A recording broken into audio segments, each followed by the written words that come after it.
Olá, boa noite, seja bem-vindo ao NED, que hoje vai falar sobre política e saúde. Sobre este assunto, eu converso com o vereador e diretor da Beneficência Portuguesa, Ademir Pestana. Tudo bem, Ademir? Seja muito bem-vindo. Eu que agradeço o convite, boa noite aí aos telespectadores da banda, do Notícias em Debate. É um grande prazer estar aqui e poder informar alguma coisa, não só da vereança, mas também da saúde de nossa cidade. Isso aí, vamos começar falando sobre política. Como é que o Pois não. senhor avalia o mandato do Paulo Alexandre Barbosa, prefeito? Então, o Paulo, para mim, é um dos melhores prefeitos da cidade de Santos, né? Ele se preocupou primeiro com a saúde, né? Porque antes, na saúde, nós tínhamos várias policlínicas que eram adaptadas, alugadas, né? E as UPAs também, né? E também alugadas, e ele transformou isso, né? Que a saúde também não é só construção, mas ele se preocupou muito com isso, fez um planejamento de construir, comprar, né, esses terrenos e construir ali 11 novas policlínicas, né? E 2 UPAs novas. E mostrou que dessa maneira ele pode dar mais conforto, né? Tudo isso dentro do que a Organização Mundial de Saúde normatiza em metros e espaços e utensílios. Existe uma regra para isso. Isto tudo está dentro dessa formalidade. Então o Santos se enquadra dentro da que a legislação pertinente à saúde manda. Então isso é muito bom, né? O Hospital dos Estivadores, que foi comprado na época pelo prefeito Papa, na época, e terminado agora pelo Paulo Alexandre, que conseguiu aí 48 milhões anual agora do governo Dória, né, do PSDB também, para que o hospital possa atender na sua plenitude, ou seja, a ocupação de todos os leitos. Então, a entrada da cidade também é uma obra monumental, né, que há Você tem duas obras anos... importantes, né? A entrada da cidade e a ponta da praia, né? Sim. Sim, a Ponta da Praia também, uma obra que modificou o bairro, né? Então, ali foi uma obra assim, mostrando que sabe fazer gestão, sabe conduzir a cidade. Então, Paulo Alexandre, eu sou da base do Paulo, fui líder do governo 2 anos, né? E eu só tenho a elogiar. Eu acho que ele termina assim o seu mandato com chave de ouro para a cidade, e o futuro vai mostrar isso que eu estou falando, que Paulo Alexandre Barbosa, com certeza, vai ser considerado um dos melhores prefeitos da cidade de Santos. Falando um pouquinho ainda sobre essa questão da saúde, ainda é um problema para a cidade de Santos, principalmente para a saúde, a vinda de pessoas a outros municípios por conta da falta de atendimento médico na região metropolitana, de uma forma geral? Então, se você for fazer uma análise da cidade de Santos, se fosse só para atender os moradores de Santos, nós não teríamos problemas aí em várias especialidades, nós teríamos um atendimento completo. Mas como Santos também é referência, e o Estado tem interferência também nos municípios, até pelo sistema CROSS, que divide esses pacientes, né? Então, Santos é obrigado também a atender uma média de mais de 22% de toda a população da região é atendido em Santos, porque tem referência em oncologia, em tratamentos de radioterapia, quimioterapia. Santos está um pouco à frente de outros municípios, então tem que atender, né? E, enfim, mas E aí faz a gente parte. tem essa questão da demanda, né? Sem dúvida, sem dúvida. A demanda acaba complicando até a própria população de Santos, mas você tem que atender. Se você, por exemplo, eu digo pela Beneficência Portuguesa, se você for cedinho lá, você vai ver que chega carros de todas as cidades, de toda a região, para fazer a quimioterapia e fazer radioterapia, né? Que vem através do convênio que tem do Estado com o município. Então é essa demanda aí. A nossa lá é 22% a 25% de todo atendimento SUS da Beneficência Portuguesa é de outros municípios. O senhor chegou a intermediar o Meta 30, é isso? Meta Porque 30. ele é um projeto para diminuir o tempo de espera? Teve o Corujão da Saúde quando o Dória assumiu o Estado, né? E eu achei uma ideia sensacional do Dória naquela época. E aqui em Santos, conversando com o secretário de Saúde, o Fábio Ferraz, o próprio prefeito, lançou esse Meta 30, que seria em 30 dias zerar as filas do município, né? Então eu participei bastante, nós fizemos mais de 5.000, quase 6.000 exames entre eletro, ultrassom, exames necessários para que a pessoa pudesse dar continuidade ao seu atendimento. E esse projeto foi adiante, vereador? Foi adiante, zerou as filas, né? Aí parou, e enfim, aí depois ele ficou em alguns setores, né? Por exemplo, depois tivemos o mutirão da catarata, né? 1.267 cirurgias que foram feitas ano passado, que também zerou a fila, né? E agora a própria beneficência que antes não tinha no seu procedimento o SUS cirurgias de catarata, passou a ter, a partir deste mês, 25 cirurgias todo mês. Então, acho que conseguiu, Santa Casa, Beneficência e algumas outras clínicas conveniadas, solucionar o problema de cirurgias de catarata na cidade de Santos. A gente pode falar em números de defasagem de leitos na cidade de Santos ainda? Não, é o que eu falei, se for só atender a população, nós teríamos a quantidade suficiente. Mas né? na nossa realidade? Mas na realidade, se falta na região aí, aproximadamente mais de 500 leitos, né? Ainda tem bastante para correr, né? Tem pessoas que fazem uma análise menor, tem outros que fazem maior, mas temos aí que mais uma Santa Casa, vamos dizer assim, né? Eu acho que a gente precisava de um hospital então, né, federal, talvez, né, para trazer verbas federais para a região, para o município não precisar ter um hospital de porte federal e não precisar botar recurso. Então, acho que a gente evoluiria bastante, né? Porque esse hospital não seria só de Santos, seria de toda a região. Então, é uma ideia aí que fica para os nossos deputados, aí a Rosana do Vale e outros, né, que são muito preocupadas com o social, é uma ideia, né, quem sabe. Está lançado aí, né? Tá a gente lançado. Vai para um rápido intervalo e na sequência a gente fala um pouquinho mais sobre política e saúde. Eu volto já já. O ND está de volta e o nosso assunto de hoje é política e saúde. Eu converso com o vereador Ademir Pestana. Vereador, a gente está falando sobre um retrato geral da saúde na cidade de Santos e eu gostaria de falar agora um pouquinho sobre essa questão do apoio do governo federal. A Câmara aprovou uma moção de apoio para que a cidade de Santos receba um dos 140 aceleradores lineares para o tratamento de câncer, né? O senhor, como presidente da Beneficência Portuguesa, o hospital hoje teria condições de receber esse equipamento? Como é que ele funciona? Então, hoje nós temos um moderno acelerador linear, né? De 5 anos para cá, é um 660 da Variant, 3D, com uma resolução muito boa. Mas ele não é o suficiente para atender os particulares e o SUS, né? Se você for à Beneficência hoje mesmo, você vai ver que vai ter atendimentos até as 2 horas da manhã. E como nós temos uma casa-mata, nós temos duas, esse está numa casa-mata, que é chamado bunker, né? São paredes assim, com 3 metros de espessura para cima, para baixo, com chumbo, com muito concreto, muito cimento, custa mais de R$1 milhão.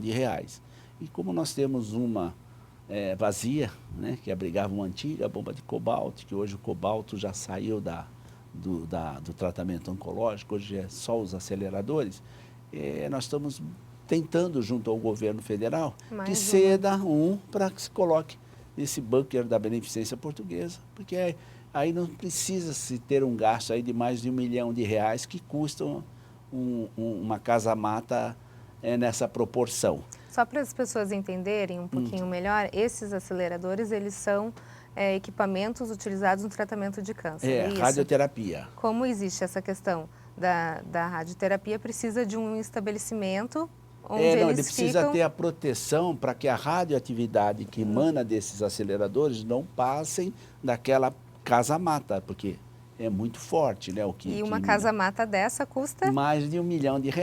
Ou seja... Então é uma forma o que ocorreu aí? Bom, o governo fez esse planejamento porque, principalmente nos hospitais públicos e filantrópicos, existiam muitas bombas de cobalto.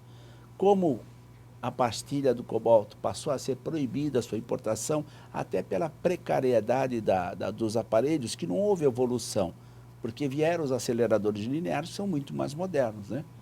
E o governo acabou comprando aí esses 140 aceleradores aí, que hoje só tem 140 já foram entregues, para resolver o problema. Só que esqueceu que os hospitais públicos e os filantrópicos não têm as casamatas e precisavam também dos recursos para fazer a casamata para receber os aceleradores. Então, houve um atraso nesse sentido. Por isso que eu estou aí com a moção pedindo, porque nós já temos, né? Então, é que eu falei para você, em vez das pessoas ficarem esperando até 2, 3 horas da manhã, nós resolveríamos todo o problema, né, de toda a região com mais um acelerador que o governo tem, é a Casa Mata.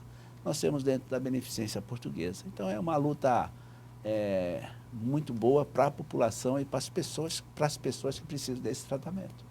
No bloco anterior, o senhor mencionou que as cirurgias de cataratas, elas também estão sendo atendidas pelo SUS na Beneficência Portuguesa agora, né? Sim. Como é que funciona essa parceria público-privada? O hospital é privado, recebe investimento público?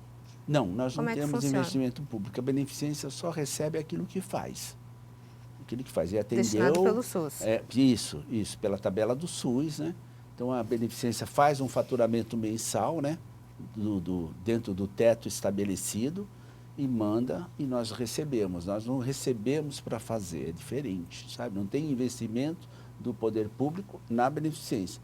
E sim a contrapartida, que é a isenção de impostos, a gente retribui com atendimento filantrópico, que é o SUS. É essa a parceria.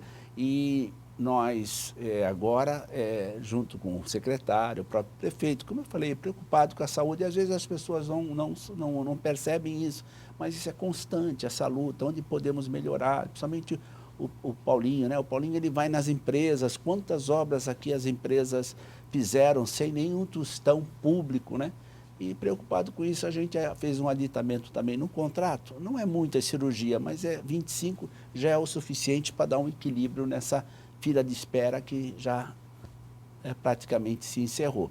Então é isso, a gente faz o atendimento e o SUS paga para a Beneficência esses 25 ou 20 ou 30 que se faz todo mês. Sem essas parcerias público-privadas, a gente teria um caos ainda maior na saúde sem pública. Dúvida. Né? Imagina a cidade sem a Beneficência, Santa Casa primeiro, né? E sem a Beneficência, a gente hoje já não teria radioterapia, quimioterapia, não tem um órgão público que faça, né? A importância dessas instituições são muito grande para a saúde da região. Santos é considerada uma cidade na saúde pública de grandeza assim maior, vamos dizer, porque tem essas instituições, né, que nasceram aqui, a Santa Casa com mais de 500 anos, né? A própria Beneficência que completou agora 160 anos, enfim, essa a vantagem de Santos ter esse cenário nacional, além de outros hospitais que não são públicos, que não atendem SUS, mas são grandes hospitais também que estão aí, como a Casa de Saúde, o Ana Costa, né? Mas temos agora também os estivadores que passam a funcionar e o Hospital do Estado, que é o Guilherme Álvaro. E é sobre a UTI pediátrica do Guilherme Álvaro que a gente vai falar no próximo bloco. Eu volto já já. O ND está de volta e o nosso assunto de hoje é política e saúde. Eu converso com o vereador e diretor da Beneficência Portuguesa, Ademir Pestana. Vereador, no final da primeira quinzena de janeiro, uma comissão parlamentar da Câmara de Santos acionou as autoridades para viabilizarem uma ação de emergência para a manutenção dos atendimentos da UTI pediátrica do Guilherme Álvaro. Como que está essa situação nesse setor do hospital? O governo do estado já se posicionou a respeito disso? Eu não tenho a resposta ainda na Comissão de Saúde do município, da qual eu sou vice-presidente. Não recebemos essa resposta, né?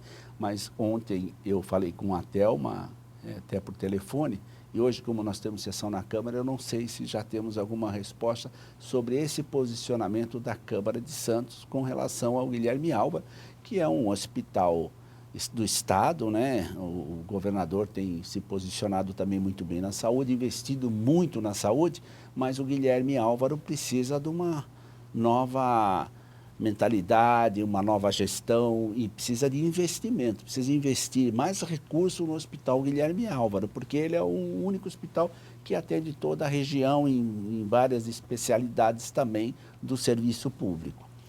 Nos últimos dias, o governador João Dória assinou um repasse de 216 milhões para o Hospital dos Estivadores. O que vai ser feito com esse montante? Isso é dividido em 4 anos, se eu não me engano, né? Não é um ano. Sim. Então, acho que vai dar, acho que 5 ou 6 milhões mês. Isso vai completar os 10 milhões que aquele hospital precisa para funcionar na sua plenitude, com os 200 leitos. Eu acho que o Hospital do Estivador vai chegar no seu limite de atendimento, em algumas outras especialidades. Parece que a área vascular também vai ser agregada, já tem um tomógrafo funcionando, ultrassom funcionando. Está começando a evoluir com relação aos diagnósticos, né? Como é que o senhor tem avaliado a presença do governo do estado na cidade de Santos? Eu acho que falta um pouquinho mais. Eu acho que o governador precisa vir mais a Santos, né? Ele veio agora para a inauguração da policlínica aqui da Areia Branca, né? Ele estava muito satisfeito de estar aqui e eu mesmo conversei com ele sobre colocar a beneficência também como um hospital de referência do Estado, porque às vezes há uma necessidade. Ele me passou para o secretário de Saúde do Estado para conversar sobre isso e nós já iniciamos alguma conversação sobre isso. Mas ele tem que pensar um pouquinho mais, né? Ajudar mais a Santa Casa, a beneficência, o Hospital Santa Amaro do Guarujá também, que é praticamente 100% SUS, né? E às vezes acumula uma dívida grande, mas a dívida não é dele, a dívida é pelo atendimento. E lá não tem um outro hospital, tem que ser atendido lá. Então o Urbano, que é o presidente lá, eu às vezes me liga arrancando os cabelos com relação a recursos, né? Porque a saúde não tem preço, mas ela tem custo. Sim, O e é um paciente custo está alto. lá, é um custo alto. Tecnologia avançando cada vez mais, né? Os médicos hoje, sem o diagnóstico preciso, não fazem procedimento, como já foi há 30, 40 anos atrás. Enfim, é difícil, mas a gente tem que ter uma nova visão, o governador tem que ter uma nova visão com relação à Baixada, esse 1,5 milhão de pessoas aqui que precisam de atendimento. O Hospital de Itanhaém está funcionando muito bem, contrataram ali umas OS também, com médicos assim, muito bom, equipes profissionais, mas precisa pensar nesse centro aqui nervoso, que é Santos, né? Que precisa dar esse aporte, né? Eu sempre falo, eu acho que a educação e a saúde devia ser uma constituição à parte. Independente de ideologia política, isso devia de funcionar dentro de um plebiscito. O que queremos para a saúde, o que nós queremos para nossas crianças, o que nós queremos para o nosso povo. E quem fosse os administradores, os gestores do Estado, ou municipais, ou federais, teriam que seguir aquela cartilha para não ter nem altos nem baixos e não se fazer política com isso. Isso eu acho que nós temos que pensar seriamente, eu acho que futuramente deverá ser assim, espero eu, né? Porque quando eu nasci eu achava que podia mudar o mundo, aí eu percebi que eu não consigo, eu achava que podia mudar o meu país também não consegui. Aí depois até na minha rua eu percebi que não. Então quem tem que mudar mesmo é a gente, né? A gente tem que mudar a nossa visão de mundo, das coisas. A gente pode não mudar o mundo, mas a gente faz diferença nele, né? Sim, a gente tem que insistir, né, em boas ideias, né? Enfim, a gente tem que caminhar mais, né? As pessoas têm que ser um pouquinho, assim, talvez mais humanas, né? Olhar mais para as pessoas. Principalmente, né, vereador, quando a gente fala nessa questão de saúde. Eu acho que quando a gente toca nesse ponto, é um ponto nevrálgico, né, da sociedade, porque a gente está lidando com a vida das pessoas, né? É verdade. Eu vou falar para você, a gente tem a humanização lá na Beneficência Portuguesa, eu visito o leito SUS, né? A ala SUS, temos 3 alas SUS, eu faço a visita, a semana eu vou em cada uma. E a gente encontra assim, por exemplo, pessoas que há 9 anos não recebiam uma visita, né? Aí você vai lá, chega no quarto, ela nem acredita, o senhor presidente, não acredito, chora. Sabe, as pessoas que nunca, há mais de 20 anos, não comemoravam o seu aniversário, ficaram doentes e foram comemorar o aniversário dentro desse projeto de humanização, dentro de um hospital.